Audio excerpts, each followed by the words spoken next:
esta vez nuestra invitada es la doctora Viviana Karina Kalafatich de Formosa.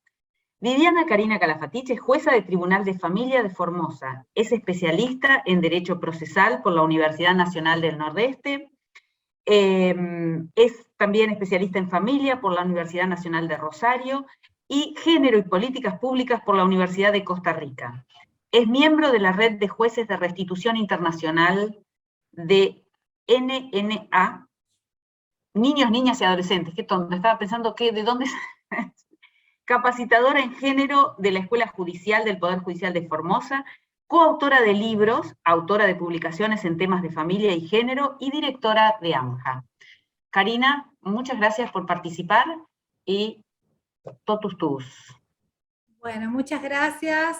Muchas gracias, Gabriela Pastorino, por la invitación a la Oficina de la Mujer de la Corte, a todos los que integran la oficina y, por supuesto, a estas más de 500 personas conectadas hoy a esta hora. Aquí en Formosa es la siesta, son las 3 de la tarde, hace un calor bárbaro, pero bueno, la idea es transmitirles algunas nociones, algunos conceptos de esta cuestión específica que es la violencia económica y violencia patrimonial contra la mujer. A ver, es importante esta posibilidad de estar frente a ustedes, que evidentemente son personas interesadas en la temática, o si no, no se hubiesen conectado. Porque como decía Carmen Argibay, cuando empezamos a trabajar con la capacitación en la Corte Suprema de Justicia, allá por el año 2009, 2010, donde tuve la oportunidad de conocerla a Gabriela, decía, en este mundo en que nos ha tocado vivir, hay dos cosas terribles que han inventado los hombres: la guerra y la esclavitud. Fíjense, estamos en el año 2022 y todavía no podemos superar ni una ni la otra. Estamos atravesando una guerra y también la esclavitud, en algunos de los sentidos, que lo vamos a tratar de ver ahora, que no es la esclavitud que estudiamos cuando estudiamos historia en los colegios secundarios, sino que es otra forma, pero que no deja de ser esclavitud. Así que bueno, yo les voy a compartir un PowerPoint que preparé para ustedes, y bueno, al final de la charla, con gustosa voy a contestar las preguntas que les parezca. Bien.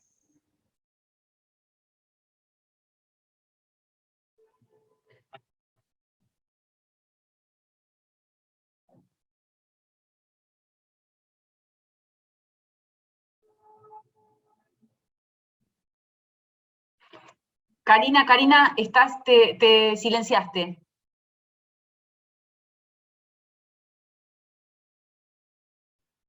¿Ahí puede ser? Ahí está bien. Bien.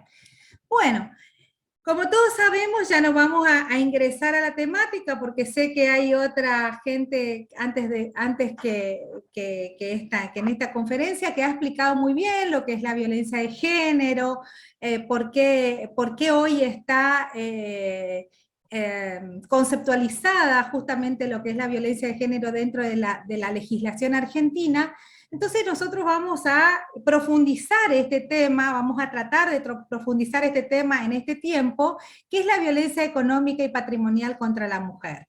La violencia económica y patrimonial contra la mujer es una forma de ejercer violencia de género. La violencia de género es lo general, lo genérico, y la violencia doméstica, la violencia física, la violencia económica, son formas, tipos, modalidades de llevar a cabo esa violencia de género.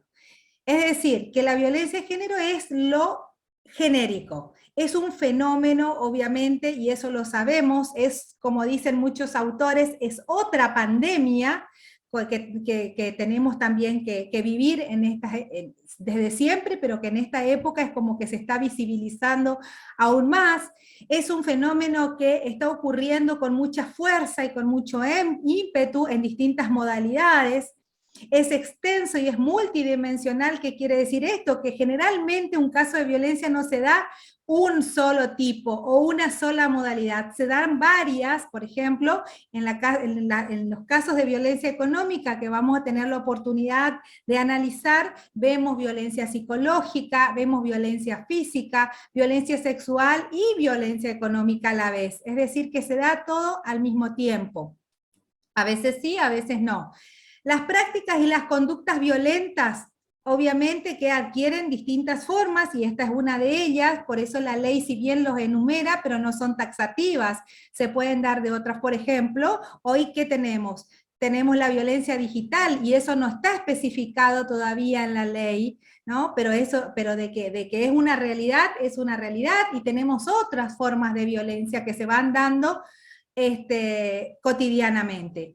Se integran y se fortalecen entre sí, y muchas se encuentran ocultas e invisibilizadas. Justamente una de estas es la que se encuentra oculta, se encuentra invisibilizada, y se sustenta en un sistema social de desigualdad y desequilibrio de poder entre los varones y las mujeres. Es decir, que mientras no logremos esa tan mentada igualdad y tan ansiada igualdad, se va a seguir sosteniendo esta asimetría o esta situación que da lugar a este tipo específico de violencia de género. Adentrándonos ya al tema que nos ocupa, que es la violencia económica, podemos decir en líneas generales que son prácticas que impactan negativamente y afectan la subsistencia económica de una persona. O sea, esto puede ir no solamente contra la mujer, puede pasar también contra el varón. Generalmente los casos donde más se ven estas situaciones contra el varón es en la ancianidad, en la época de la adultez, donde la familia, los hijos, los nietos se aprovechan de los bienes, de la situación de vulnerabilidad en la que se encuentra la persona de la tercera edad. Pero en la mujer generalmente es con más frecuencia, por eso es que vamos a hacer hincapié sobre todo en la situación de las mujeres. Esta desigualdad y en el acceso al dinero y al patrimonio, es decir, la imposibilidad de acceder, de manejar, de administrar, de poseer dinero y bienes, coarta la autonomía de las mujeres. Fíjense, esa palabra la voy a repetir permanentemente, la autonomía de las mujeres. ¿Qué es esto de la autonomía? Dice Carlos Nino, es la posibilidad de llevar a cabo nuestros planes o proyectos. No tenemos la posibilidad de efectivizar ese proyecto que tenemos en mente o que deseamos o que queremos. ¿Por qué? Por la imposibilidad de tener dinero.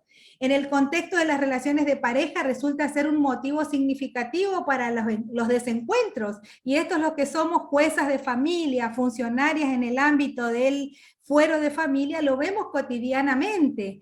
Generalmente las peleas, los enfrentamientos, en mucho tiene que ver el dinero. Yo siempre digo que las relaciones personales no solamente se sustentan en el amor, en lo emotivo, en las emociones, sino también muchas veces en lo patrimonial, en el dinero. Entonces ahí es donde empiezan los enfrentamientos. Y esta falta de posibilidad de ser autónoma es ¿por qué? Porque se ejerce un dominio y un control sobre la vida de la otra persona, que generalmente es la mujer. Entonces yo me pregunto, hablamos y escuchamos en todas las capacitaciones igualdad de condiciones, igualdad de oportunidades. Es más, he tenido algunos comentarios que dicen, ¿por qué hablamos solamente del derecho a la igualdad de la mujer?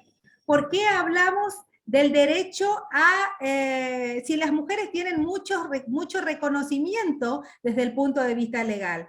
Y no negamos de que tenemos reconocimiento desde el punto de vista legal. Es más, las leyes argentinas son una de las mejores leyes, son las mejores a nivel mundial en cuanto a reconocimientos de derechos. Pero estamos hablando de reconocimiento de derechos desde el punto de vista formal. Desde el punto de vista real, la pregunta que tenemos que hacernos todas y todos ¿es compatible lo que dice la ley con lo que ocurre diariamente? Vamos al plano de la vida cotidiana.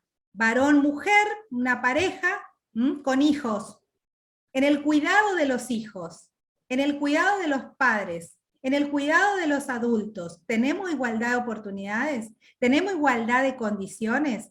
¿Cuidamos de la misma forma las mujeres y los varones a nuestros hijos? ¿Aportamos de la misma forma mujeres y varones? Entonces son todas preguntas que nos fuimos haciendo, nos vamos haciendo a lo largo de la vida, y cada vez que vamos incorporando más conocimientos de género, ni hablar, porque vamos teniendo más interrogantes aún. Y entre esas informaciones que van llegando, por ejemplo, el Foro Económico Mundial dice que tardarán 257 años en que las mujeres podamos disfrutar de oportunidades económicas que los hombres, de las mismas oportunidades económicas que los varones, si la brecha de género continúa cerrándose a su ritmo lento actual. 257 años. Esta es una información que lo dio el Foro Económico Mundial. Como ustedes saben, el Foro Económico Mundial es un organismo que se encarga de transmitir y de informar todo lo que sucede en la actualidad en cuanto a las relaciones económicas de las personas, del mundo, de las empresas, y es un organismo muy consultado a este efecto. Esto fue en el 2019. Si bien las mujeres estamos en camino de disfrutar, dice, las mismas oportunidades educativas, es decir, que hoy tenemos acceso a la educación, a las universidades, etcétera, etcétera, y que los hombres vamos a tener esa igualdad real más o menos dentro de 12 años, la igualdad política la tendremos dentro de 95 años, y la igualdad económica dentro de más de 200 años. Entonces, no se trata, dice la representante de ONU Mujeres en una conferencia que se hizo en Guayaquil en el 2019, no se trata de promover el mejoramiento de la vida de las mujeres, su participación en el mercado de trabajo, su autonomía económica. El cierre de las brechas de género impacta positivamente en la sociedad, en la empresa, en la comunidad y en la familia. No podemos esperar 200 años para ver este cambio. Debemos avanzar decididamente sin dejar a nadie atrás. Es decir, no podemos esperar sentados que esto pase, tenemos que hacer algo. Y cada uno de nosotros y nosotras que hoy está acá, no me quepa la menor duda que vamos a aportar nuestro granito de arena para que esto cambie desde este punto de vista. Por eso estamos hoy aquí. Cuando hablamos de violencia de género, y en particular de la violencia económica, no podemos desconocer la importancia de la teoría de los derechos humanos y la mirada de género. Esta incorporación de estos tratados internacionales con rango constitucional nos dieron otra mirada, dieron otro vuelco a esta situación. Y me gusta ilustrar con este iceberg. Todos sabemos lo que es un iceberg. Fíjense la parte saliente, lo que está en la superficie, es lo que vemos todos los días. Es el expediente, es la situación que vemos en la familia, es por ahí lo que nos cuenta una amiga, es lo que vemos en la consulta, los que son psicólogos, los que vemos cuando hacemos las visitas, los que son asistentes sociales. Pero fíjense toda la otra parte del iceberg. Porque científicamente está dicho que un iceberg solamente sale a la superficie el 15%, el otro 85% está inmerso en la superficie, está inmerso en el agua. Es decir, que todo lo que significa la perspectiva de género, la mirada desde los derechos humanos, es lo que está adentro del agua, es lo que nosotros tenemos que descubrir. Es lo que tenemos que indagar para poder llegar a saber si dentro de una situación, de un caso, de una investigación, de un hecho concreto, existe o no existe violencia de género, y en particular violencia económica. El marco normativo, bueno, el marco normativo muchos de ustedes ya saben, lo conocen, pero en particular les quiero mencionar la normativa que tenemos específicamente para la violencia económica. Fíjense cómo hay normas que están específicamente legisladas para esta situación, y que no tenemos más que citar lo que está acá. No necesitamos una ley específica más de lo que dice aquí. Por ejemplo, CEDAW, ustedes saben que es la Convención sobre la Eliminación de toda forma de discriminación contra la mujer. En su artículo 15 dice específicamente que los Estados partes deben reconocer a la mujer en materia civil la capacidad jurídica e identidad, la del varón, a la del hombre, y las mismas oportunidades para el ejercicio de esa capacidad. En particular, dice, reconocerán a la mujer iguales derechos para firmar contratos y administrar bienes, y le dispensarán un trato igual en todas las etapas del procedimiento en las Cortes de Justicia y los tribunales. Es decir, los Estados partes que no cumplamos con esto específico del artículo 15, inciso 2, de alguna manera estamos limitando la capacidad jurídica de la mujer, y todo ello se va a considerar nulo. Así que fíjense en las consecuencias y las características de esto. La recomendación número 19 de CEDAW, ustedes saben también que hay un comité de expertos que se encarga de la aplicación adecuada de CEDAW o las recomendaciones en caso que apliquemos mal esta convención. Y en la recomendación 19 dice expresamente que la violencia contra las mujeres es una forma de discriminación que inhibe gravemente la capacidad de las mismas para gozar de sus derechos y libertades en pie de igualdad con los varones. Entre las observaciones refiere específicamente la falta de independencia económica que obliga a muchas mujeres a permanecer en situaciones violentas. Y esto lo sabemos, esto lo vemos día a día. Hay muchas mujeres que no se animan a hacer la denuncia, o habiendo denunciado, habiéndose animado, después se retractan o retiran la denuncia, como se dice comúnmente, porque no tienen independencia económica, dependen del varón, dependen del hombre. Entonces, ante esa situación, persiste la violencia y siguen viviendo en un clima violento.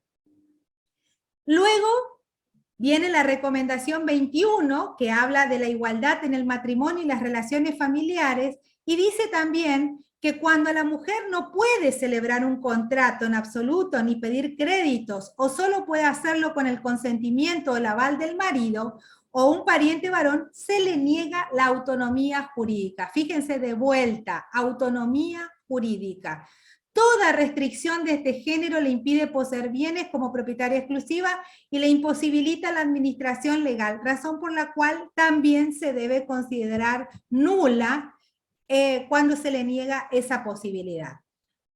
Otra convención, que es una convención regional, Belén do Pará, que Belén do Pará es anterior a CEDAW, pero es una convención que rige para América Latina. En su artículo 5, ¿qué dice? Toda mujer podrá ejercer libre y plenamente sus derechos civiles, políticos, económicos, sociales y culturales. Los Estados partes reconocen que la violencia contra la mujer impide y anula el ejercicio de esos derechos. Así como CEDAW tiene los expertos que se encargan de ver si se aplica o no se aplica la convención, de la misma forma existe el mecanismo de seguimiento para la convención de Belén do Pará. Este mecanismo, en el año 2012, fíjense hace cuánto, dice que la violencia se utiliza de manera rutinaria para callar, oprimir, sujetar y matar a las mujeres. Afecta la realización de los derechos de las mujeres, de su salud, su potencial económico, su participación en la política y su contribución a la sociedad en general. Es un obstáculo al desarrollo humano, a la democracia, a la paz en los países de la región. Y las reglas de Brasilia, que obviamente que nos trae sobre el acceso a la justicia de las personas en condición con vulnerabilidad, dice que incorpora a las personas que por razón de su género o por circunstancias económicas se encuentran en especiales dificultades para ejercer ese derecho. O sea, todo este abanico de normativas tenemos como para fundamentar alguna posibilidad de que detectemos esta asimetría en cuanto al punto de vista económico-patrimonial. Y la ley nacional, la 26485, que viene a definir lo que es la violencia económica contra la mujer o patrimonial, acá hago un paréntesis, en América Latina hay 9 países que legislan a la violencia económica en forma diferente a la violencia patrimonial. Definen como dos cosas distintas. Nuestro país lo define como en una sola normativa a la violencia económica y a la violencia patrimonial. ¿Y cuál es? Es la que se dirige a ocasionar un menoscabo, que es la disminución, la merma, el detrimento en los recursos económicos o patrimoniales de la mujer. ¿Cómo? ¿Cuáles son las conductas que debemos detectar para decir, bueno, estamos dentro del artículo 5 de la 26485? La perturbación de la posesión, la tenencia o propiedad de los bienes. La pérdida, sustracción o destrucción, retención, distracción indebida de objetos. Instrumentos de trabajo, documentos personales, bienes, valores, derechos y derechos patrimoniales. Yo tuve un caso no hace mucho donde justamente venía una pareja en el proceso de divorcio, nada más ni nada menos que en el proceso de divorcio. La mujer ahí trajo a modo de comentario que quería retirar sus cosas, que hacía 2 años el marido lo tenía retenido en la casa. Y entre esas que estaba su título universitario de odontóloga, razón por la cual durante 2 años esa mujer no pudo ejercer su profesión de odontóloga porque la mujer tenía retenido su título universitario. Entonces, por ahí la gente lo cuenta al pasar, pero se están configurando estas conductas que tienen mucho que ver con esto que define el artículo 5. El inciso C, que nos habla de la limitación de los recursos económicos destinados a satisfacer las necesidades o privación de los medios indispensables para vivir una vida digna. A esto, la reglamentación de la 26485 adosa o agrega que no solamente es para vivir para que la mujer viva una vida digna, sino también los hijos que viven bajo su cuidado.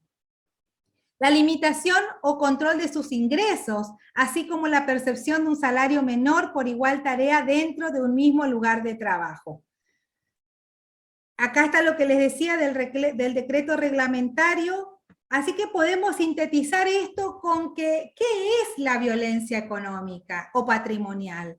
Son una serie de mecanismos de control y vigilancia sobre el comportamiento de las mujeres con relación al uso y distribución del dinero, junto con la amenaza constante de no proveer de recursos económicos. Es un concepto que lo da Graciela Medina en su libro, capaz que muchos de ustedes pudieron acceder, si no, es una bibliografía muy importante para quienes trabajamos en esta temática, porque nos trae lo que es la 26485 comentada, actualizada y con jurisprudencia.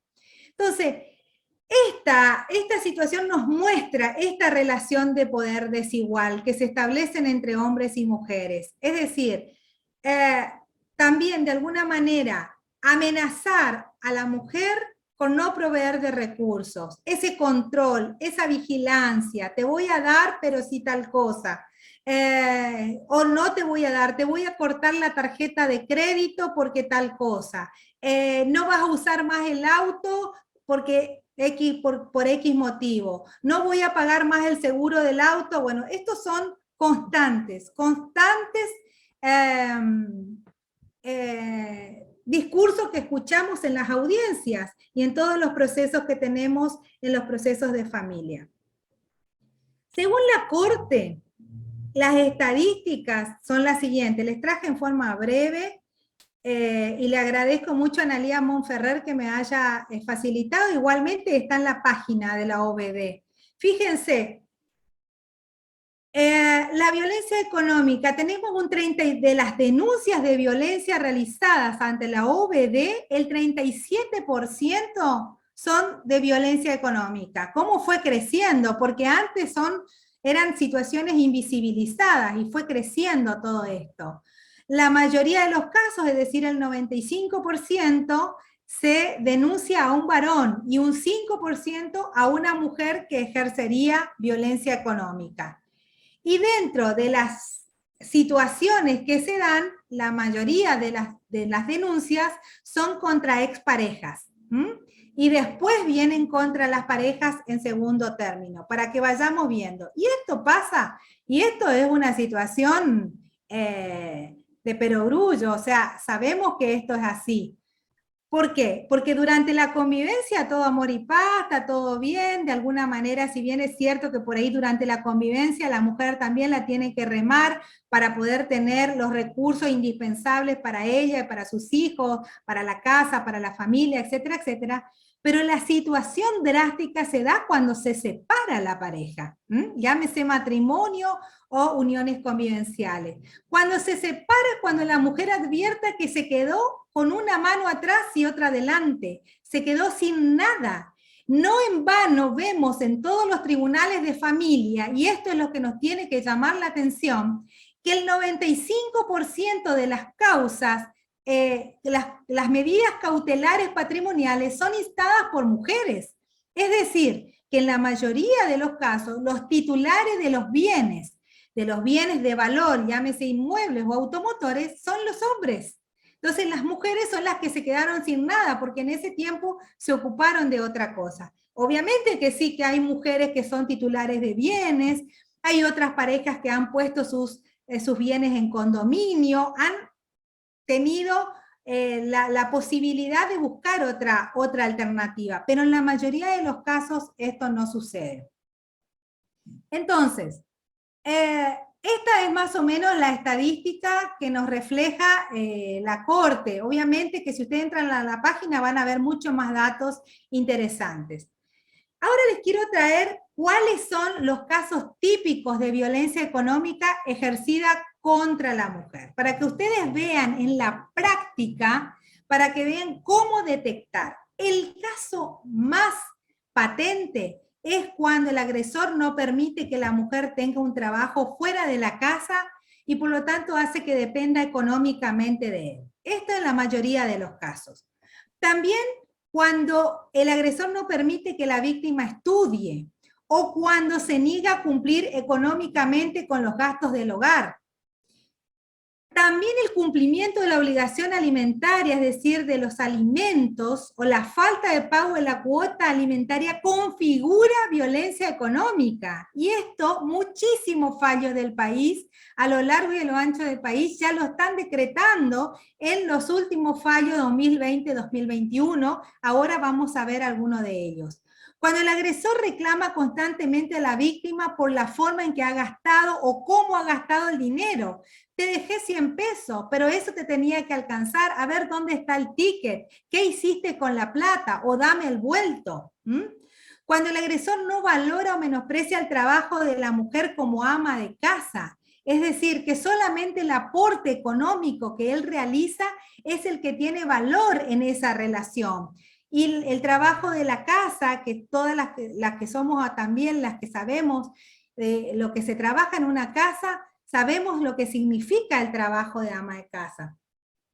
Cuando el agresor amenaza a la víctima con sacarle la casa, con desalojarla sin ningún tipo de medio económico, cuando no la deja participar de las decisiones económicas del hogar. A ver, vamos a hacer una reforma, vamos a pintar, vamos a comprar nuevos electrodomésticos, vamos a cambiar el auto. Todas esas son decisiones tomadas solamente por él, sin participación de la mujer. Cuando se le niega el dinero suficiente para que satisfaga sus necesidades elementales, como comer, vestirse, tener actividades de recreación.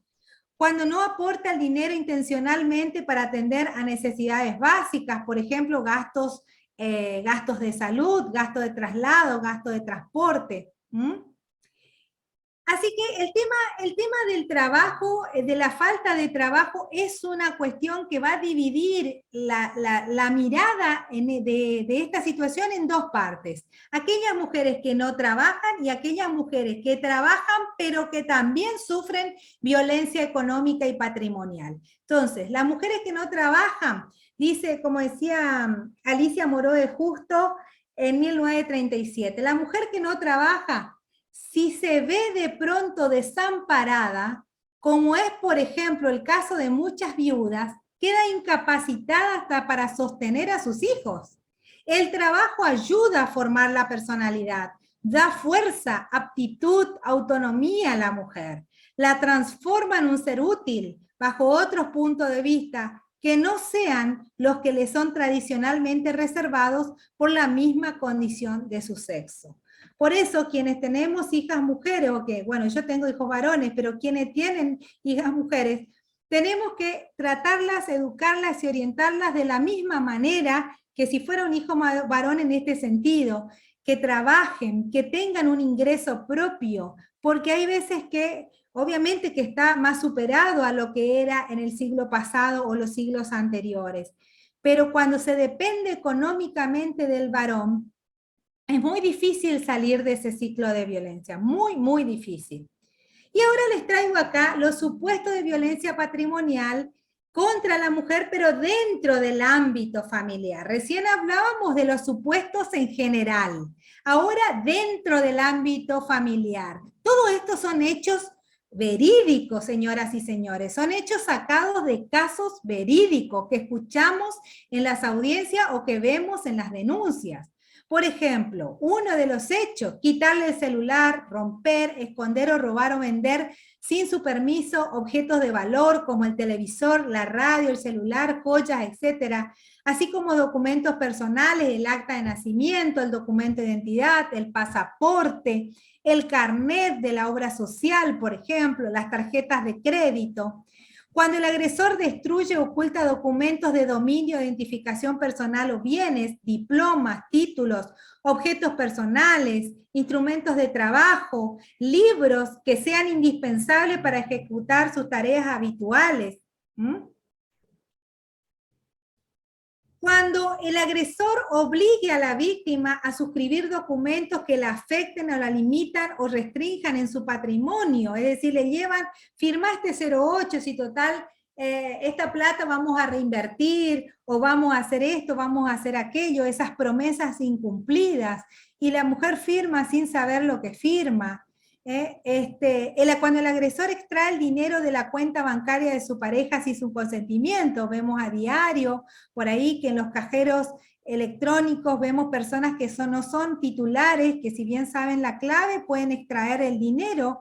Es decir, esto se ve con frecuencia en este tipo de parejas desiguales o con asimetrías. El agresor solicita créditos al banco a nombre de su pareja, de la víctima. También tuve un caso donde justamente este tema era muy peculiar. Una pareja, no tenían hijos, ellos parejas convivientes, la mujer profesional trabajaba mañana, tarde y noche, hasta que fue despedida del trabajo. Le pagan una buena indemnización, esa indemnización la pareja administra, le dice, dame la plata, yo voy a administrar porque tengo amigos conocidos en el banco o en una entidad financiera, voy a hacer inversiones. Bueno, empezó a comprar lo que hoy conocemos Bitcoin y todas esas monedas que tenemos electrónicas y esas inversiones electrónicas que hay. La mujer nunca supo absolutamente nada, hasta que le llega una intimación de un banco donde se le dice que ella está deudando X cantidad de dólares, era mucha plata. Y ahí ella como que toma conciencia de que no tenía idea de lo que el marido hacía con la plata, y lo más grave es que a su nombre pidió préstamos y la endeudó por mucho tiempo a la mujer. Entonces esto hizo que radique la denuncia y se dé cuenta de la violencia a la que estaba sometida, aparte de otras situaciones que van saliendo a la luz cuando surgen. Esto capaz que haya sido solamente el determinante, haya sido la situación que ya ella le superó, pero habían otras situaciones que también hacían que ella no se diera cuenta de esta situación. A ver, ¿cómo hacemos quienes tenemos la necesidad de realizar una denuncia de violencia económica, o quienes estamos dentro del sistema judicial y tenemos que investigar una situación? Nos traen el caso, la hipótesis y tenemos la prueba. ¿Cuál es la prueba? importante como para aprobar este tipo de situaciones? Bueno, la prueba es toda la prueba que se requiere para cualquier tipo de violencia de género.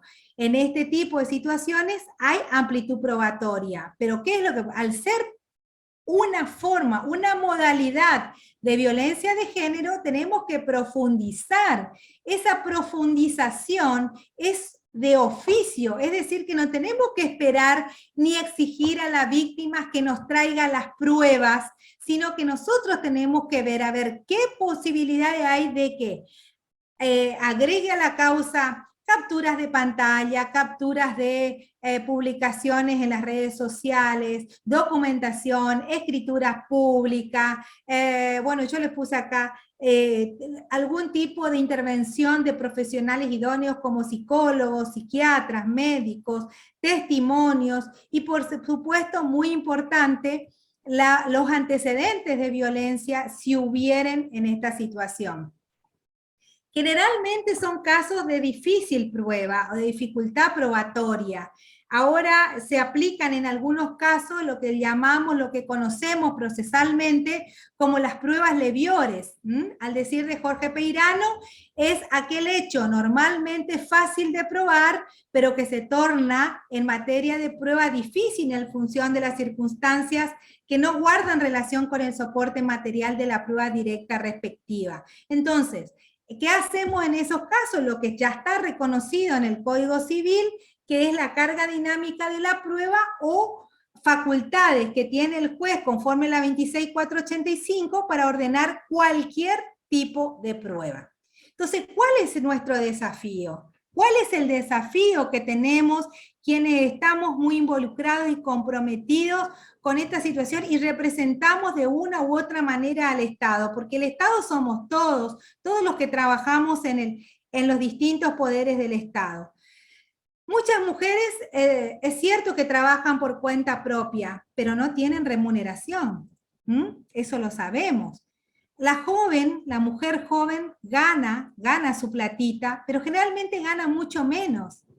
Están más desempleadas, pese a haber estudiado más. Es decir, podemos encontrar diferentes grupos que particularmente están en desventaja. Hoy por hoy ya no se aprecia la meritocracia o el mérito que tienen las personas. Y las mujeres no queremos que nos acepten o nos den ventaja por el hecho de ser mujeres. Lo que queremos es que nos reconozcan el mérito que tenemos de la misma forma del mérito que hacen los varones. Que nos paguen de la misma forma, que nos paguen, nos igualen en sueldo, que nos den la posibilidad de ascenso, de tener una mejor retribución. Todo eso es un derecho que tenemos las mujeres. Es cierto que en este último tiempo las mujeres hemos aumentado nuestros ingresos. Vamos a ver que tenemos mujeres gerentes, decanas de universidades, empresarias muy exitosas, tenemos profesionales también en cada rubro, juezas, fiscales, etcétera, etcétera. Pero en términos de autonomía económica, eso no quiere decir que el hecho de que tengamos un cargo importante o relevante tengamos esa autonomía, sino hay veces que tenemos ingreso importante pero no lo manejamos. Hay mujeres que no manejan su dinero. ¿Por qué? Porque se dedican más tiempo al hogar, al cuidado, si bien desempeñan funciones profesionales, pero el tiempo lo invierten en otras cuestiones que no dejan de ser importantes. Entonces, lo que resulta para mí imprescindible hoy por hoy, y me interesa mucho la cantidad de personas que hoy están acá conectadas, de ver, reevaluar, de hacer una autocrítica sobre cuál es nuestra vida cotidiana, porque cambiando nuestra propia vida vamos a poder trasladarlo al ámbito laboral y a la sociedad misma. Resulta imprescindible contar con una política pública de cuidado, con acciones concretas de protección social, con estrategias que nos permitan a las mujeres eliminar los obstáculos para poder integrarnos adecuadamente al ámbito laboral. Todas y todos los que estudiamos sabemos que terminamos la carrera universitaria y a partir de ahí se inicia un nuevo una nueva etapa de capacitación, posgrados, doctorados, especializaciones. Generalmente no lo podemos hacer las mujeres. ¿Por qué? Porque coincide con la edad biológica en la que podemos ser madres. Es decir, relegamos la posibilidad de capacitarnos, de postularnos, de concursar, de ascender, porque tenemos que dedicarnos al cuidado de los hijos, de la familia y de la casa. Si hubiera una política pública de cuidado donde esto de alguna manera se equilibre, donde existan estrategias más claras, yo creo, estoy convencida que podríamos avanzar mucho más en este tema y no tantas mujeres estarían sufriendo violencia económica y patrimonial. Muy bien. Vamos, atento a la hora, vamos a los fallos, a la jurisprudencia, para que ustedes vean cómo se plasma todo esto hoy por hoy en las decisiones jurisprudenciales. Acá les traigo un fallo interesante que es de México. Fíjense, la mayoría de los que opinan sin saber lo que significa la violencia de género y en particular la violencia económica creen que solamente estos pueden ser advertidos en procesos de familia o procesos que tengan que ver de violencia, que tengan que ver con la intimidad de la pareja o de la familia, y no es así.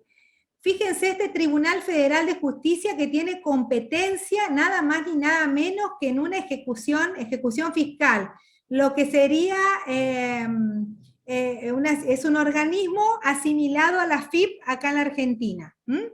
Entonces, la AFIP ejecuta un crédito fiscal, ¿por qué? Porque obviamente que hay un deudor que no paga ese crédito fiscal. Entonces, inicia una acción y le embarga la propiedad, la casa que está a nombre del deudor efectivamente, donde vive él con la mujer y sus 4 hijos. La mujer se presenta al Tribunal Federal de Justicia Administrativa de México y dice, no señores, no me pueden embargar, no me pueden rematar la mitad de mi casa donde yo vivo con mis hijos, donde soy la mujer, vivo con mis hijos. Es cierto que yo sabía de que él estaba haciendo estos negocios, pero no pueden rematar lo que es el asiento de la familia. Entonces es lo que el Tribunal de Justicia de México considera que es un tipo de violencia económica indirecta. La demanda entablada es por nulidad de requerimiento de pago de créditos fiscales.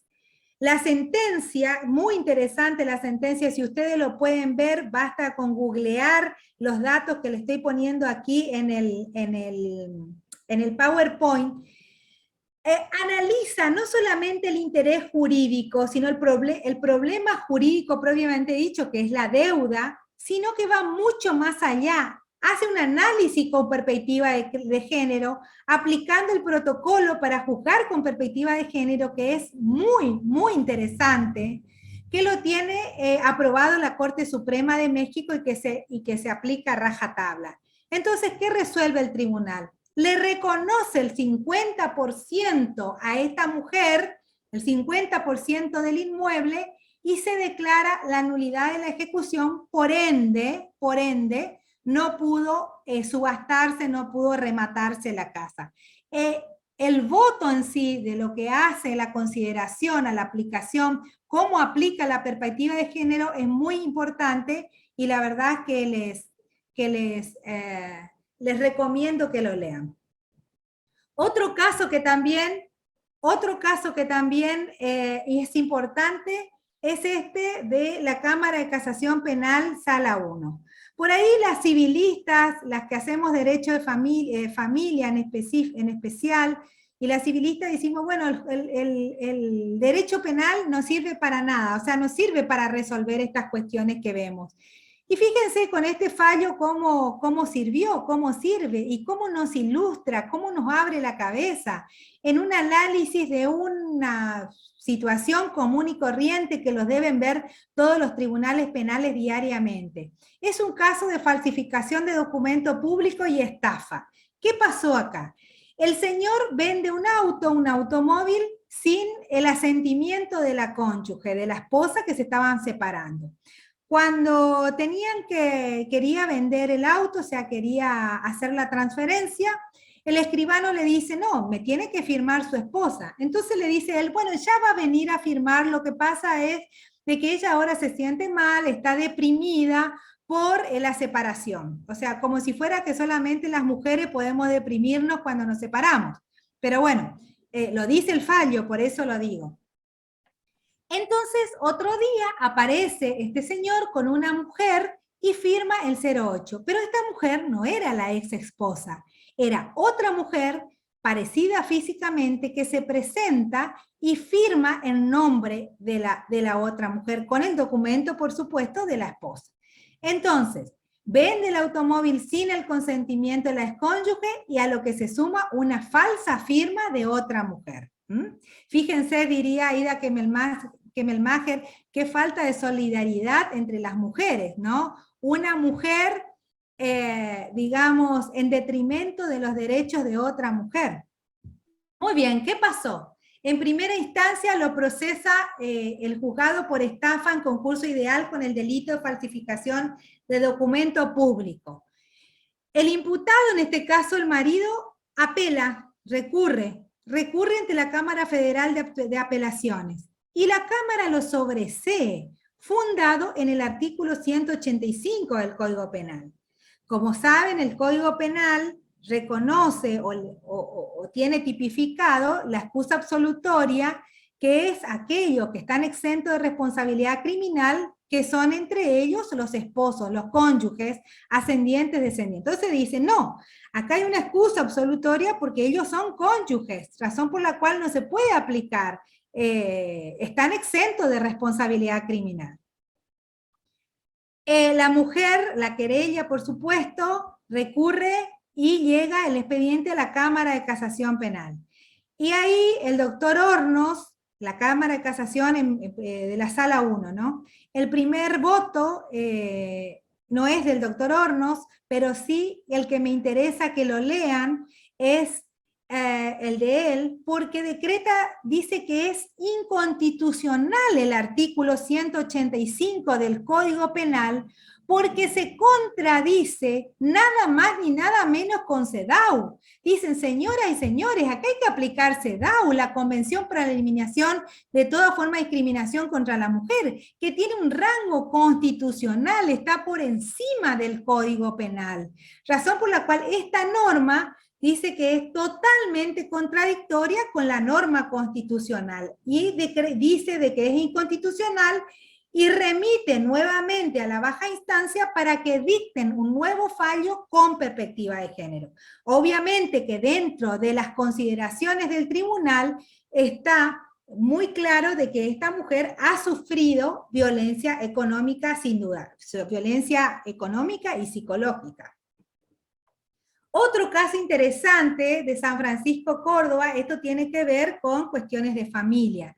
Es un caso de violencia familiar, es un caso típico también donde se decreta la medida cautelar de prohibición de acercamiento del hombre a la mujer, pero ¿qué pasa? Después de decretada la medida, se presenta la mujer y le dice, señor juez, yo me retracto y quiero pedir el levantamiento de la medida cautelar. Entonces el juez dijo, no, ¿qué pasó acá? O sea, primero vino y lo denunció y después resulta que viene y retira la denuncia o se retracta.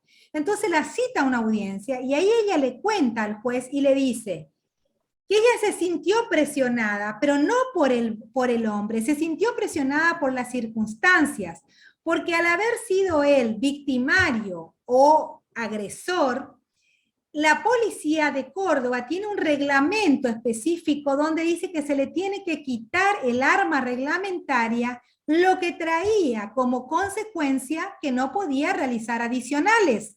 Esos adicionales significaban para esta familia el doble del salario del marido que era policía. Entonces el juez analiza la cuestión, analiza todo el valor de la retractación y dice, esta mujer está sufriendo violencia económica indirectamente. ¿Por qué? Porque sufre un perjuicio. Es cierto de que esta medida cautelar la beneficiaba y la protegía, pero a su vez, en vez de protegerla, ahora la perjudica económicamente porque este hombre no tiene el dinero suficiente para mantener a toda la familia. Y decreta la nulidad de la aplicación del protocolo, de dicho protocolo, y le ordena a la policía de Córdoba reintegrarle el arma al marido o por lo menos reintegrarle la posibilidad de realizar adicionales. Este es otro caso penal. Otro caso penal, fíjense cómo yo les traigo muchos casos penales porque les vuelvo a repetir, como que se cree que en esos fueros no se puede visibilizar la violencia económica. Este es un juzgado de primera instancia en lo penal contravencional y de faltas de Cava. El delito, amenazas e incumplimiento de los deberes de asistencia familiar.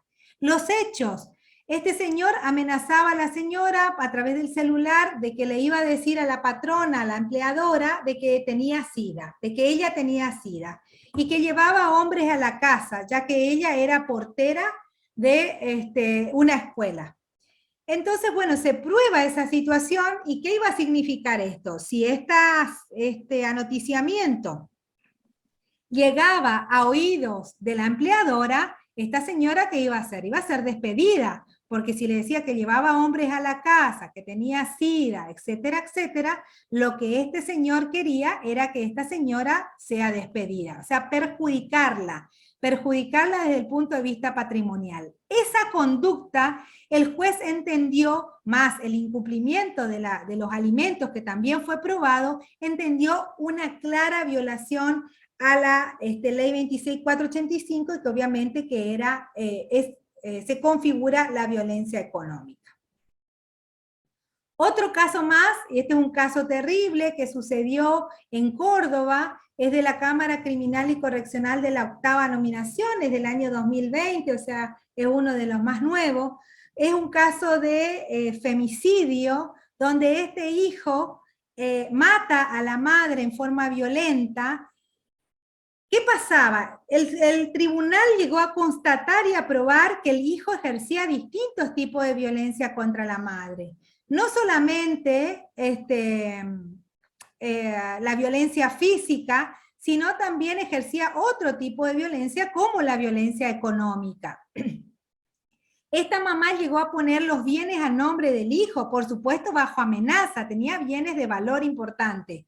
Bajo amenaza llegó a poner, y ella le reclamaba y le decía, yo quiero administrar, quiero mi plata, quiero mis bienes, y él la golpeaba, la amenazaba. Ella llegó a contar a su grupo de amigas esta situación que estaba pasando. La cuestión es que cuando ella se planta y le exige que vuelvan los bienes a su titularidad, ahí es donde él decide matarla, la lleva a un campo desolado y la mata de 2 disparos mortales de escopeta.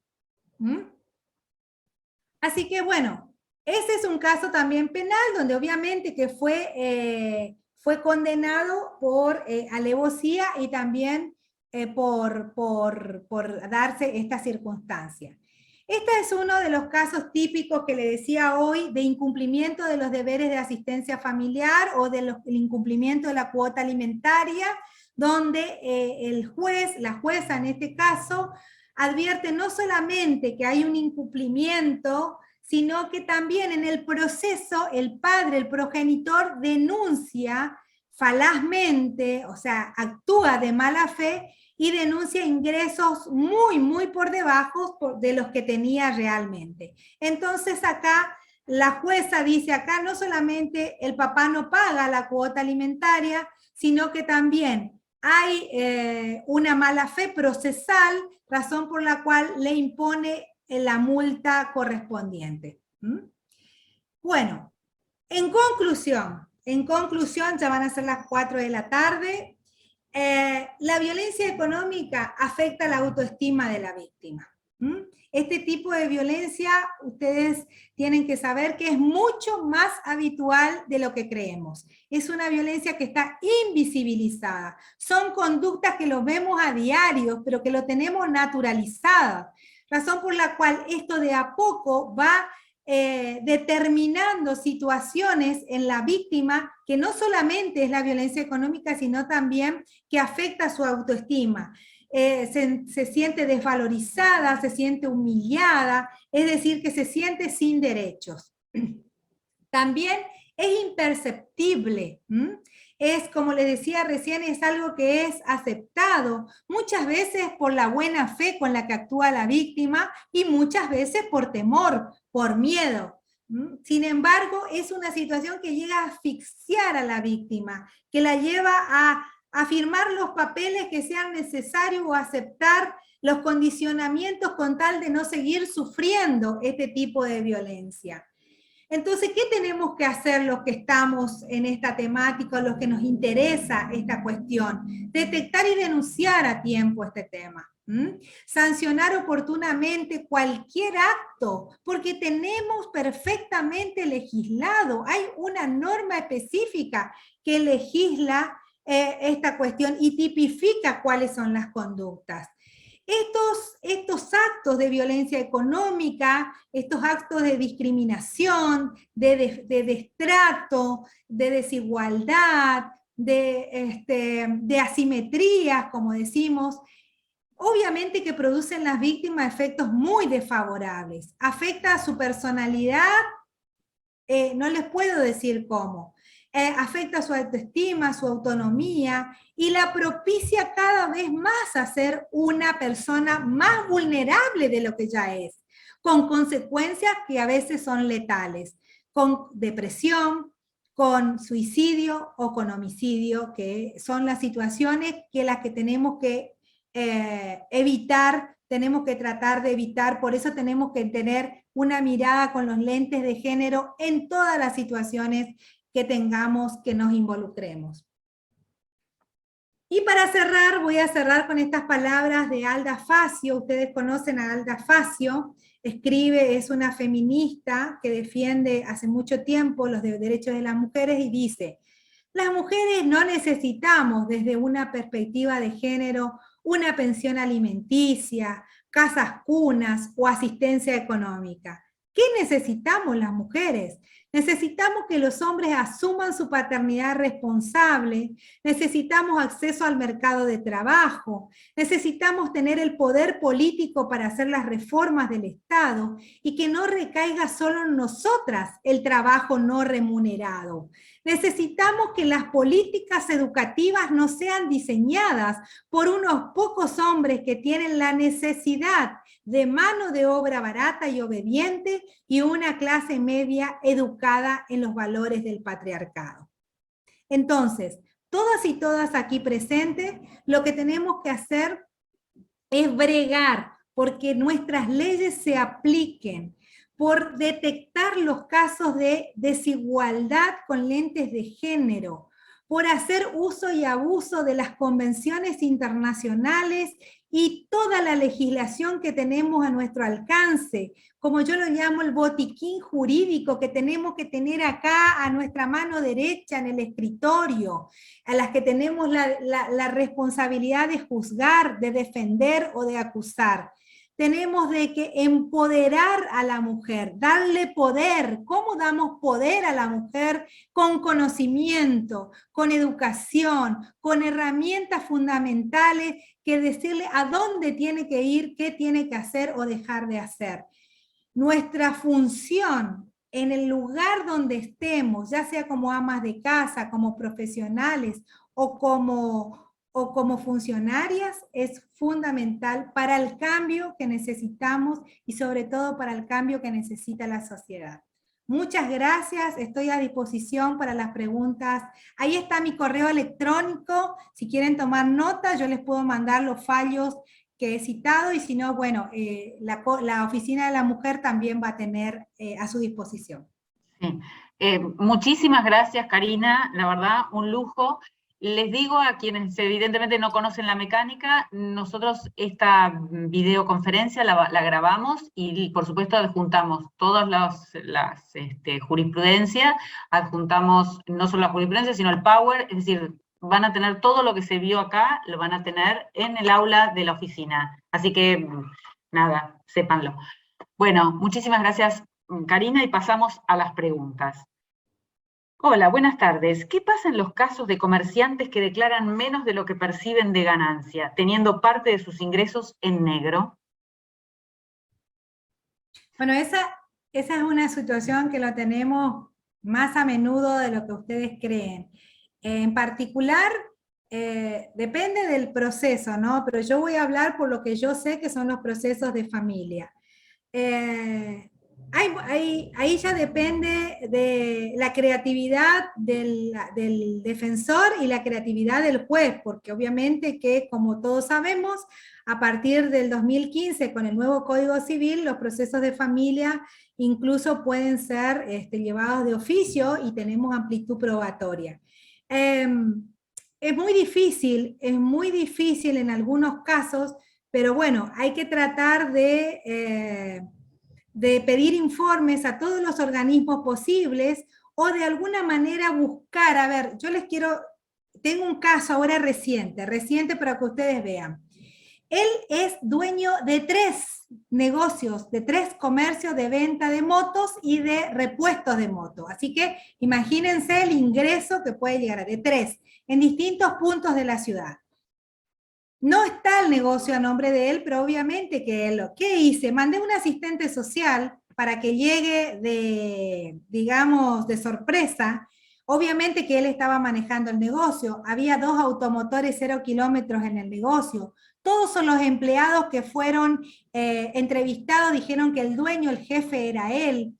Se le pidió ahí en ese momento el libro, el cuaderno de movimientos, donde se simplemente decía que en la caja había un ingreso de 50.000 pesos por día aproximadamente. Entonces todo depende también de la creatividad que tengamos para ver con qué contamos. Acá en Formosa, por ejemplo, contamos con la Secretaría de Trabajo. Generalmente mando un oficio a la Secretaría de Trabajo y digo, hay un comerciante que tiene un negocio tal, pueden ir a verificar cuál es la actividad, cuál es el movimiento, cómo es el tema.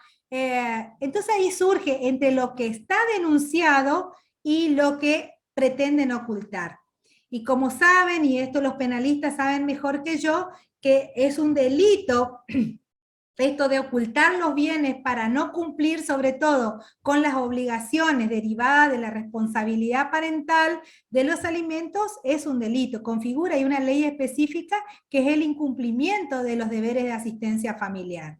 Lamentablemente esos procesos de penales no es que no tenemos mucho, pero fíjense, ahí les cité uno, donde no solamente había violencia económica, sino también donde el juez juzgó en base a la ley entre la 13944. Es decir, yo pienso de que tenemos que ser creativos, tenemos que buscar los mecanismos como para tratar de sacar a la luz a ver qué otros bienes o cómo es la situación económica de ese comerciante. Bien. Otra forma de violencia patrimonial es cuando el victimario le indica a la víctima la compra de bienes no registrables, ejemplo, aparatos electrónicos de gran cuantía que llegan a endeudar a la víctima. Bueno, simplemente nos dio un ejemplo. Sí, o sea, a ver, no toda situación que tenga que ver con compraventa o con lo económico es violencia económica. El factor determinante es cuando esa situación en la que se coloca a la víctima o que se la coloca a la mujer le causa algún daño o algún perjuicio, algún detrimento. Es decir, si se la obliga a hacer compras exacerbada y se la endeuda y no se le ayuda a pagar la deuda, obviamente que la mujer está en desigualdad de condiciones, ¿no? Pero por eso hay que ver bien cuál es la situación concreta y tiene que haber una desigualdad, tiene que haber un daño causado. Para eso es muy importante la prueba, que eso puede ser materia de otra charla, el tema de la prueba, el tema de la competencia desde el punto de vista procesal, las reparaciones del daño causado es materia también para hablarlo mucho, bastante. Así que habría que ver bien, pero en sí, cuando la mujer queda endeudada y fue obligada a realizar la culpa, en principio sí habría violencia económica. ¿Se podría invocar en una demanda de alimentos violencia económica al no haberle aportado nunca dinero alguno para su hijo? Obvio, obvio que sí.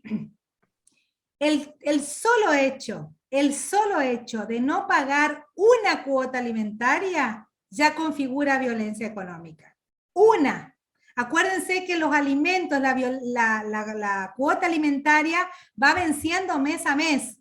No es como un crédito que sacamos a 12 cuotas y 18 cuotas, que podemos pagar la tercera cuota, no pagar la cuarta y después la quinta podemos pagar las dos juntas o pagamos con los intereses. Los alimentos van configurando el incumplimiento mes a mes. El reclamo también es mes a mes más los intereses, razón por la cual el solo no cumplimiento o incumplimiento de la cuota ya configura violencia económica. O cuando el juez fija una cuota y el alimentante, o sea, el progenitor paga menos de lo que está fijado, también configura violencia económica. Bien. Y que esos bienes no registrables quedan bajo el dominio del victimario. Pregunta, a ver si lo puedo enganchar. Esos bienes no registrables quedan bajo el dominio del victimario. Pregunta, ¿qué pasa con la revictimización por parte del sistema judicial cuando ni aún existiendo resoluciones, perdón, lo anterior era simplemente un comentario, evidentemente. ¿Qué pasa con la revictimización por parte del sistema judicial cuando ni aún existiendo resoluciones judiciales se ejecutan? Y eso va a depender del proceso en sí, de la forma en que se inste la causa, de la actuación del juez, del fiscal, del defensor, no sé en qué tipo de proceso, porque si fue una estafa, vamos a estar ante un proceso penal. Es importante la actuación del fiscal, de un fiscal con perspectiva de género. Si hay una resolución y no se ejecuta, y bueno, se podría configurar violencia institucional. Así que bueno, hay muchos argumentos como para seguir defendiendo a esa persona. Bien. Buenas tardes. ¿Habría algún tipo de herramienta para asesoramiento en cuestiones de situaciones a lo económico, como actuar, dónde llegarse? A ver, ¿habría algún tipo de herramienta para asesoramiento, supongo, para estas cuestiones económicas, sobre cómo actuar, dónde tendría que ir a pedir asesoramiento? Bueno, para eso están las oficinas de violencia. Como les decía al principio, esto no deja de ser un tipo de violencia de género. Cada provincia tiene oficinas de violencia. En la capital tenemos la OBD, y ahí se registran y se asesoran, y se remite al organismo pertinente a ver cómo hacer, si hay que hacer una demanda, si hay que hacer una denuncia, qué pruebas presentar. Pero pueden recurrir a cualquiera de las oficinas de violencia que tengan a su alcance. Bien. Con la cuota alimentaria, los hijos no pueden estudiar carreras universitarias, más aún si tienen que irse de su localidad a otra ciudad a alquilar. ¿Esto se considera violencia económica contra los hijos, hijas? Los hijos pueden interponer una acción de alimentos, perfectamente lo prevé el código. Ahora el tema es si el padre puede pagar o no. La violencia económica se configura cuando dolosamente, cuando a propósito no le paga la cuota pudiendo pagarle. Ahora, si tenemos un papá que gana 30.000 pesos, pero ese chico para ir a la universidad tiene que gastar 30.000 pesos, es como que hay una desigualdad de condiciones, o sea, ¿con qué dinero va a pagar? Ahora, si tiene un ingreso de 500.000 pesos y el chico necesita 50.000, obviamente que sí lo puede pagar. Ahí habría que ver la situación específica, pero si pudiendo pagarle no paga los estudios universitarios, también se podría configurar. Bien. ¿Cuál es el motivo por el cual, ante la presentación de demanda de cuota alimentaria, el juez da curso al pedido del demandado de acreditar la ganancia de sueldo de parte de la actora? A ver, ¿cómo me puedes repetir, por favor? Sí, perdón. ¿Cuál es el motivo por el cual, ante la presentación de demanda de cuota alimentaria, el juez da curso al pedido del demandado de acreditar la ganancia de sueldo de parte de la actora? La verdad que no sé en qué circunstancia, particularmente yo no lo hago. Lo que sí hay que pedir es al alimentante. pero lo que sí por ahí se pide en alguna, he leído algunos expedientes de otras jurisdicciones, se pide información, que en realidad es información, no acreditación, son dos cosas distintas. Información, ilustración, un comentario en la demanda de qué hace la madre, a qué se dedica, pero ¿por qué? Porque tiene mucho que ver la dinámica con la que se maneja la familia para poder fijar la cuota alimentaria. Si tenemos una mamá y un papá que trabajan y tienen idéntico ingreso, no va a ser lo mismo la fijación de la cuota para aquella mamá que es ama de casa, que no tiene ingresos, y el papá que sí colabora, que sí trabaja, o a la inversa, o cuando hay un niño discapacitado, o cuando hay un chico que necesita mayor atención o gastos. Cada situación es totalmente distinta. La verdad es que no sé en qué lugar exigen ello, pero particularmente en mi tribunal, cuando se interpone una acción de alimento, el primer proveído está dividido en tres partes. La primera resolución. La primera es la sustanciación de la causa. La segunda es la comunicación a la empleadora para hacer ya, la segunda ya son los alimentos provisorios, en base a lo que denuncian las partes. Y la tercera parte ya es la comunicación a la empleadora para que se hagan los descuentos. Y después en el proceso discutimos cuál es el monto adecuado para poder mantener a esos chicos. Bien. ¿Cómo se hace para denunciar cada uno de estos puntos? ¿Estos puntos cuáles serán? Seguramente se refiere a algo que dijiste, pero no lo vuelvo a todos los puntualizar. puntos, seguramente todos los puntos que he detallado en las filminas. ¿Cómo se hace? Y simplemente, o se hace una demanda o se hace una denuncia. Se puede hacer a través del juzgado de turno, se puede hacer a través de la fiscalía.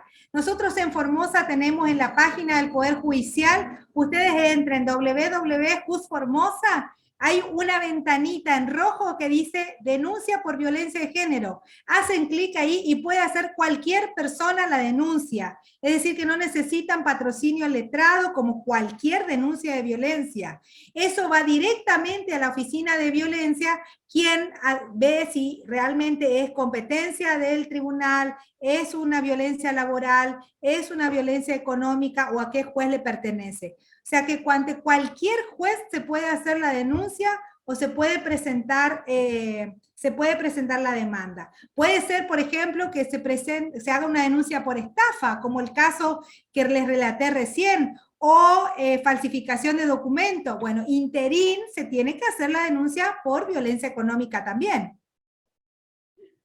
Buenas tardes. Solo quería comentar un caso que se dio en mi jurisdicción, en el cual una mujer vivió en unión convivencial por 13 años, de la que nacieron 2 hijos, y nunca obtuvo nada a su nombre. Ocurrida la separación, la expareja le quitó el auto donde se movilizaba al descubrir que estaba iniciando una relación.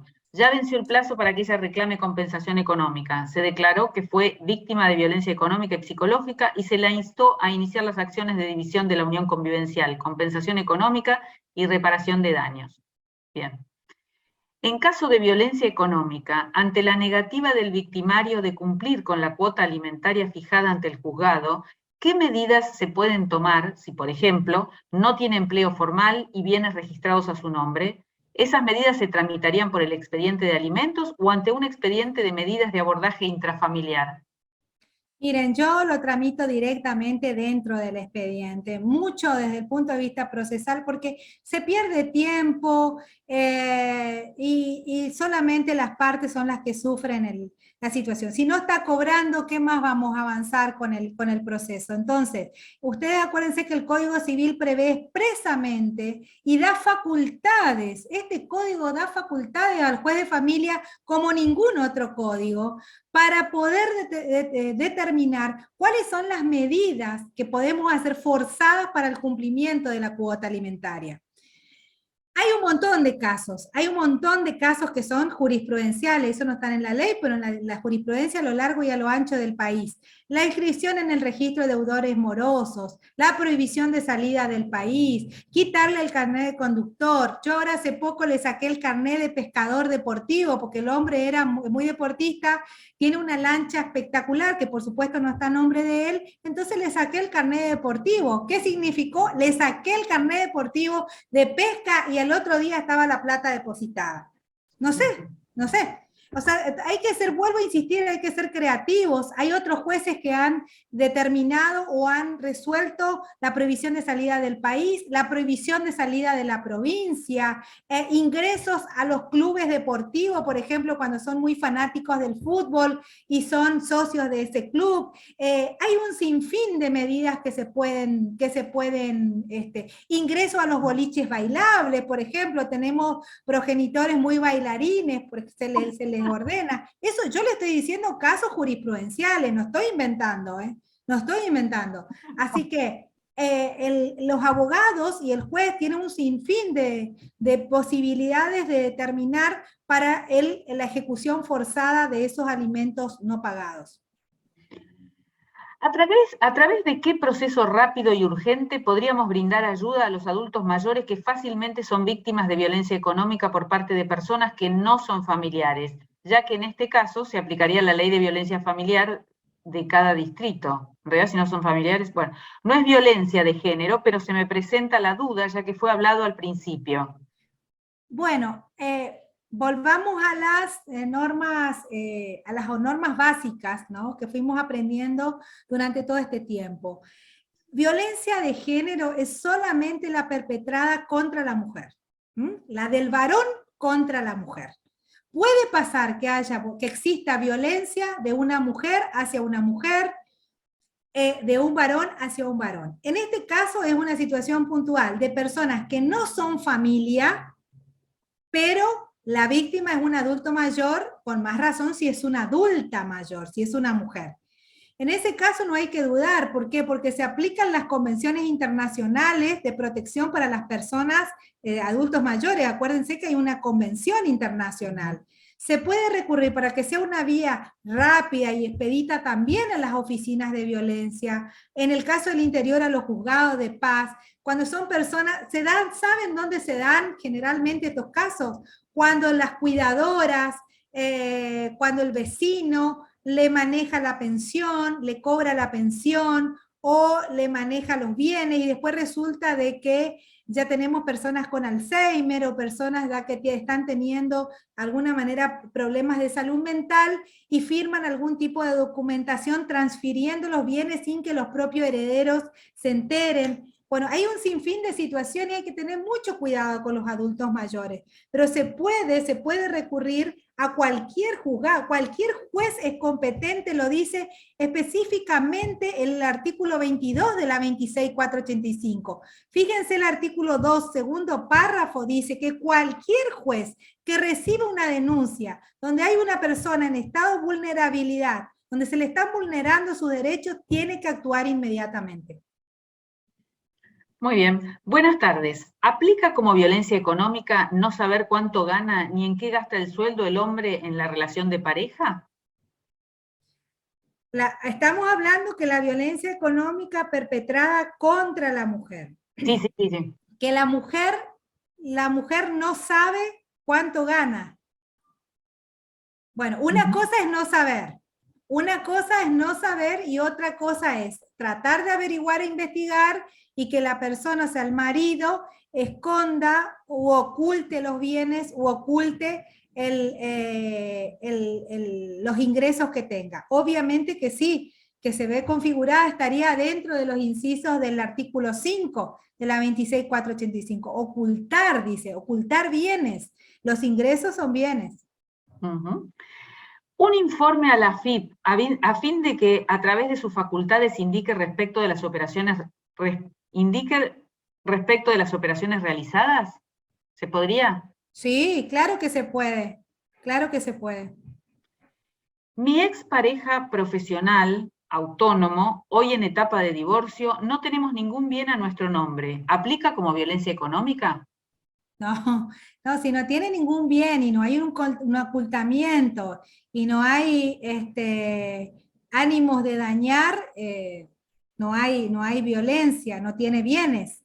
Ahora, si teniendo bienes puso a nombre de otra persona y ocultó, sí, por supuesto.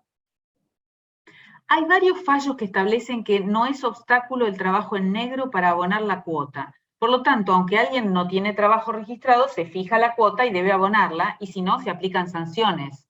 ¿Es Así así? es, así es. Eso es un pensamiento, o no sé de dónde sacaron, porque los fallos, yo no he leído un fallo que diga que por tener trabajo autónomo, trabajo independiente, un trabajo no registrado, trabajar en negro, no hay que pagar la cuota alimentaria. No, lo que sí es más costoso, toda la prueba, la carga de la prueba sí es costosa en el proceso, pero de que hay que pagar la cuota alimentaria, hay que pagar la cuota alimentaria.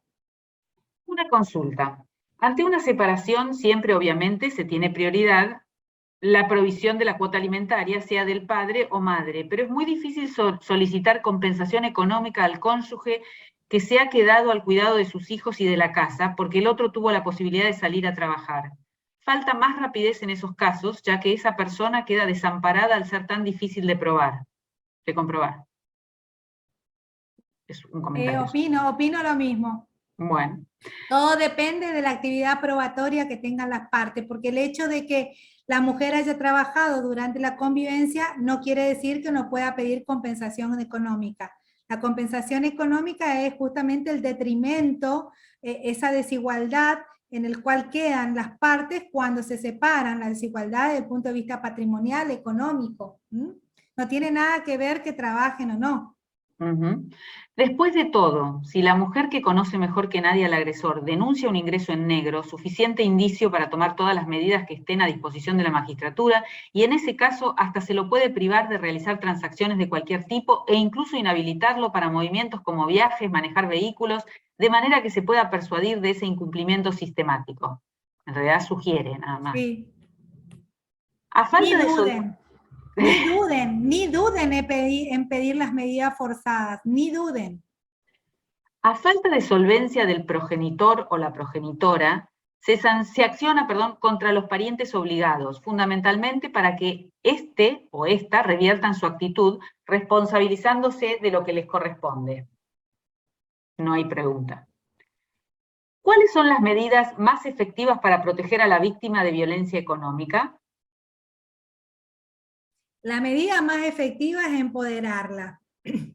Darle las herramientas como para que reclame. Darle las herramientas como para saber, depende de la situación, hay veces que hay bienes de mucho valor, por ejemplo, cómo tiene que conseguir las escrituras públicas, a dónde tiene que recurrir, cómo tiene que conseguir los informes de dominio, qué testigos son los necesarios. Bueno, esa información es la que empodera a la mujer. Es la única forma de que ella sepa cómo puede reclamar sus derechos.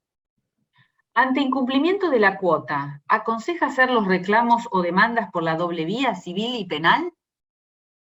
No, yo desaconsejo ir por la vía penal porque eso está visto, está probado de que la intervención de la justicia penal no dio ninguna solución, ni da solución, excepto en esos casos que le he nombrado, que son contados con los dedos, pero es preferible ir por la vía civil, que es nosotros lo que queremos es que el niño tenga el beneficio, que cobre la cuota alimentaria, y qué mejor que hacerlo por la vía civil.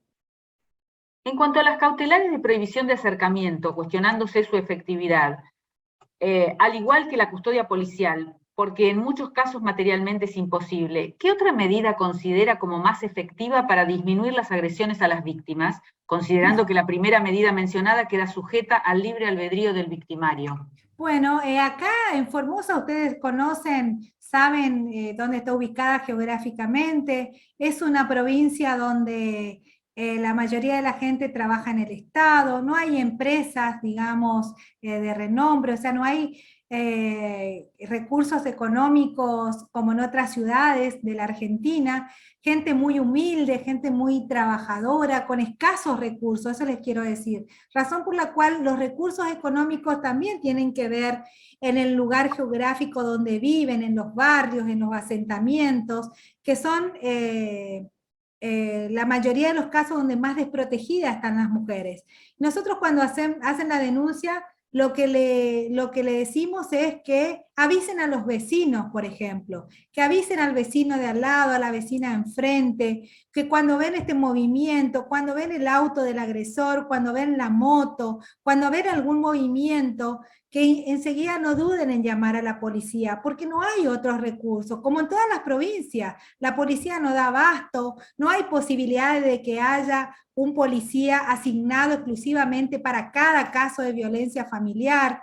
Ahora, por ejemplo, esta semana se implementó aquí en Formosa el uso de las pulseras duales, que son las pulseras que se le ponen a la mujer víctima y al victimario a través de un costoso sistema informático. A través de la policía van viendo cuando el agresor se acerca a la víctima. Entonces, bueno, son todas alternativas, herramientas que vamos incorporando, pero hay que buscar la manera de que la mujer se proteja con los medios que tenga. Por ejemplo, que viva con algún familiar o que sea acompañada con una persona de su confianza, que no se quede sola en la casa. Bueno, son las recomendaciones que siempre les damos a la víctima. Y cuando no tienen ingresos, siendo personas vulnerables, todo el grupo familiar, ¿cómo se puede lograr una cuota? Y si no tienen ingreso y no hay posibilidad de cuotas, lo que sí se puede es llegar a un acuerdo en cuanto al cuidado de los hijos, que se repartan el cuidado de los hijos, que uno se encarga de llevarle a la escuela y otro no. Generalmente no hay carencia de ingreso total, la mayoría tienen los beneficios que da el Estado a través de las asignaciones familiares y todos los planes que ya sabemos que existen. Entonces buscar las alternativas, que sea la persona que está al cuidado de los hijos que cobre esos planes. Generalmente era el varón, el jefe. ¿Se acuerdan que antes incluso se llamaba jefe de hogar? Es decir, era hasta el servicio era masculino. Y ahora ya tenemos jefas y jefes de hogar, o tenemos asignación universal por hijo, hasta el nombre fuimos cambiando. Entonces, buscarle la alternativa para que ese poco ingreso a través del Estado que tenga la familia sea asignada a la persona que realmente tiene a cargo a los hijos. Es la única forma. Después, bueno, hacer las tareas de cuidado, compartir las tareas de cuidado, y todo lo que sea en beneficio del chico, bueno, que sea compartido. En el caso de matrimonios igualitarios, quien ejerce la tenencia de los hijos y no percibe cuota alimentaria, ¿puede denunciar por violencia de género a su expareja? Cuando son parejas del mismo sexo, es violencia intragénero, no es violencia de género. Es violencia intragénero, pero también puede denunciar, no por la 26485, sino por la ley de violencia familiar, que es la que rige en todo el país, que eso no se derogó. Bien. ¿Y cuando quien tiene que abonar la cuota posee deudas que imposibilitan el pago de la cuota? No, se prioriza la cuota alimentaria y después las deudas. Primero la cuota y con lo que queda se pagará la deuda. Bien. Consulta, ¿puede la mujer pedir se le brinde compensación económica mensualmente ante una separación con hijos mayores de edad?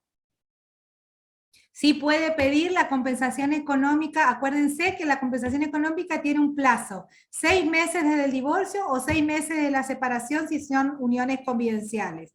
Puede pedir, la compensación económica puede darse de distinta manera, puede ser un inmueble, puede ser dinero, puede ser cuota, pueden ser mes a mes, o sea, como una cuota alimentaria, puede ser algún beneficio, algún plan, es amplísimo, pero sí puede pedir. Bien.